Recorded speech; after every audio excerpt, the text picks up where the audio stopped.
ছেলেটা তো প্রচণ্ড হতাশ এবং মানে আকাশ ভেঙে পড়ার মতো অবস্থা। সে জানে যে সে ছাড়া কোম্পানি অচল, সেখানে কোম্পানি তাকে বলছে তোমার আর চাকরি নেই এখানে, কীভাবে সম্ভব এটা? তখন সেই মেন্টর, তিনি তো বয়স্ক মানুষ, মুরব্বী, অভিজ্ঞ, তিনি সব কিছু বুঝতে পারলেন। তিনি বললেন যে আজকের এই গল্পটা একজন টেকনিশিয়ানকে নিয়ে। তো সেই টেকনিশিয়ান একটা কোম্পানিতে কাজ করতো বা একটা ফ্যাক্টরিতে কাজ করতো। সে যখন এখানে কাজ শুরু করে সে তখন ছিল একজন সহকারী টেকনিশিয়ান। সেই টেকনিশিয়ানের একজন বস ছিলেন বা তাকে মেন্টরও বলা যেতে পারে, কারণ তিনি তাকে বিভিন্ন সময়ে খুব ভালো ভালো পরামর্শ দিতেন। সেই ভদ্রলোক খুবই অভিজ্ঞ, খুবই দক্ষ ছিলেন। ভালো পরামর্শ দিতেন যে ঠিকমতো কাজ করো, খুঁটিনাটি বিষয়ের উপর মনোযোগ দিবা এবং ফোকাসে থেকে কাজ করলে তুমি একদিন অনেক দূরে যেতে পারবা। তো সেই বসের পরামর্শ অনুযায়ী সেই ছেলে কাজ করতে করতে একটা প্রমোশন পেয়েছে, দীর্ঘদিন হয়ে গেছে, একটা প্রমোশন পেয়েছে। এদিকে ওই মেন্টর বা বস তিনি কিন্তু রিটায়ারমেন্টে চলে গেছেন।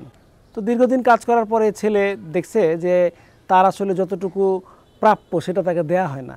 তার একটা মাত্র প্রমোশন হয়েছে, তারপরে যখন বেতন বাড়ার প্রশ্ন হয় বা প্রমোশনের প্রশ্ন আসে তখন অন্য সকলের প্রমোশন হয়, বেতন বাড়ে, তারটা কিন্তু আসলে সেভাবে বাড়ে না। তো এটা যেন সে খুব মন খারাপ। সে কোম্পানির জন্য, ফ্যাক্টরির জন্য এত কিছু করে, মোটামুটি এক হাতে সে সব কিছু সামলায়, এরকম অবস্থা, কিন্তু তারপরে তার মূল্যায়ন হয় না। তো খুব মন খারাপ ছিল তার এটা নিয়ে অনেকদিন থেকে।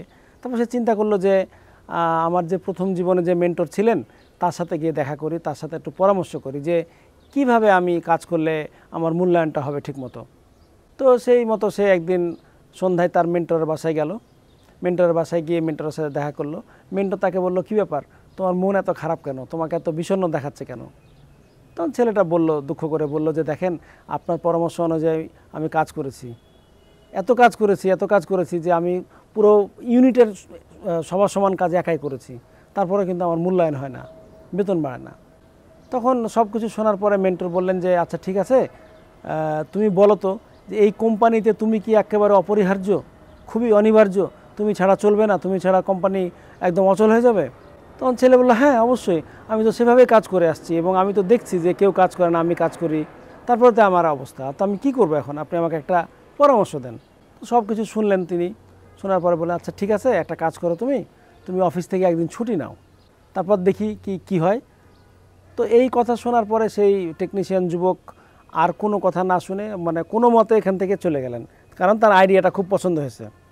তারপরে সে একদিন ছুটি কাটিয়ে অফিসে গেল। অফিসে গিয়ে দেখলো তো একদম তুলকালাম অবস্থা, সবাই তার কাছে আসছে, আপনি কোথায় ছিলেন, আপনি না থাকাতে একদম কোম্পানি অচল, আমাদের ইউনিটে সব কাজ বন্ধ, সব কিছু এলোমেলো, সব কিছু আওলাঝালা হয়ে গেছে। তারপরে তার যে ম্যানেজার তিনি তাকে ডাকলেন, ডেকে বললেন যে তুমি যে এত সিরিয়াসলি, এত সিনসিয়ারলি কাজ করেছো, পুরো কোম্পানিটাকে তুমি সামলে রেখেছো, তুমি পুরো প্রতিষ্ঠানটাকে সামলে রেখেছো, তোমার গুরুত্বটা আসলে আমরা বুঝতে পারি না, আমরা খুব সরি, এই যে তোমাকে একটা প্রমোশন দিচ্ছি, তুমি এভাবে কাজ করে যাও, এভাবে তুমি কোম্পানিকে এগিয়ে নিয়ে যাও। তো ছেলেটা খুব খুশি হলো মনে মনে, এবং তার যে মেন্টর, যিনি তাকে এই বুদ্ধিটা দিয়েছিলেন, তার উপরে মনে মনে কৃতজ্ঞতা প্রকাশ করলেন যে যাক, একটা ভালো বুদ্ধি পাওয়া গেছে।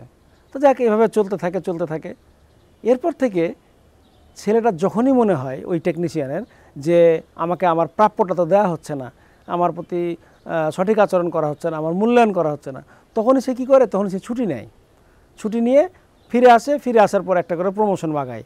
সবাই বলে যে তুমি না থাকলে তো অচল, তুমি চলে গেলে কীভাবে হবে, তুমি ছুটি নিও না, তোমার মূল্যায়ন হয় না, এই যে তোমাকে আবার প্রমোশন দেওয়া হলো। তো এইভাবে সে বছর খানেকের মধ্যে কয়েকটা প্রমোশন নিয়েছে। এরপর শেষবার যখন সে আবার ছুটি নিয়েছে যখন অফিসে ঢুকতে যাবে, তো দেখলো যে সিকিউরিটি গার্ড যারা আছে অফিসে তারা তাকে আটকে দিল। বললো যে আপনার ভিতরে যাওয়া হবে না। কেন? বললো যে উপরের অর্ডার আছে যে আপনি যাতে আর এখানে ঢুকতে না পারেন, আর আপনার যত হিসাব কিতাব আছে, কোম্পানির সাথে লেনাদেনা আছে, দেনা পাওনা আছে, সব কিছু আপনাকে বুঝিয়ে দেওয়া হবে একটা সময়ে। ছেলেটা তো প্রচণ্ড হতাশ এবং মানে আকাশ ভেঙে পড়ার মতো অবস্থা।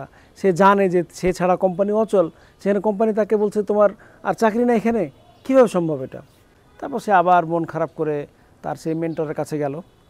মেন্টরকে গিয়ে সব কিছু বলল যে আপনি আমাকে পরামর্শ দিয়েছিলেন, আপনার পরামর্শ অনুযায়ী আমি কাজ করেছিলাম, কাজ করে সুফলও পেয়েছি, কিন্তু এখন আমাকে চাকরি থেকে বাদ দিয়ে দিল, আমি কি করব এখন, কোথায় যাব, কেন এরকম হলো? তখন সেই মেন্টর, তিনি তো বয়স্ক মানুষ, মুরব্বী, অভিজ্ঞ, তিনি সব কিছু বুঝতে পারলেন। তিনি বললেন যে সমস্যা হচ্ছে কি, তোমাকে যখন আমি প্রথম আইডিয়াটা দিলাম যে তুমি একদিন ছুটিতে যাও, তারপর দেখো কি হয়, তোমার এত ভালো লাগলো, তুমি আমার আর বাকি কথাটুকু শোনোনি, এটুকু শোনার মতো তোমার আর ধৈর্য ছিল না, তুমি আমার কথাটা তো শুনবা। তুমি একটা জিনিস খুব সুন্দর করে রিয়েলাইজ করেছো, মেন্টর বলছেন যে তুমি খুব সুন্দর করে বুঝতে পেরেছো যে একটা বাল্ব যখন প্রতিদিন জ্বলে আলো দেয় তখন কিন্তু কেউ এটা খেয়াল করে না। একদিন যখন এই বাল্বটা কেটে যায় বা ফিউজ হয় বা আলো দেওয়া বন্ধ করে তখন সবাই এটা দেখে, খেয়াল করে, নাহলে এটা মনে করে এটা টেকেন ফর গ্র্যান্টেড, এটা সাধারণ একটা ঘটনা।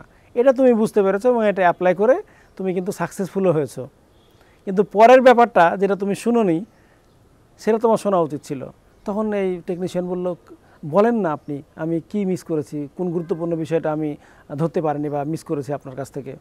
তখন বলল, দেখো আমরা কি করি, যখন আমাদের বাসায় কোনো একটা বাল্ব থাকে, আলো দেয়, ঠিক আছে, এরপর যখন বাল্বটা ঘন ঘন কেটে যায়, ঘন ঘন ফিউজ হয়ে যায়, তখন আমরা কি করি, এই বাল্বটা আমরা ফেলে দেই এবং ফেলে দিয়ে নতুন আরেকটা বাল্ব নিয়ে আসি। তোমার ক্ষেত্রেও একই ঘটনা ঘটেছে। প্রিয় দর্শক, আমাদের আজকের গল্পটি আপনাদের কাছে কেমন লেগেছে অবশ্যই জানাবেন।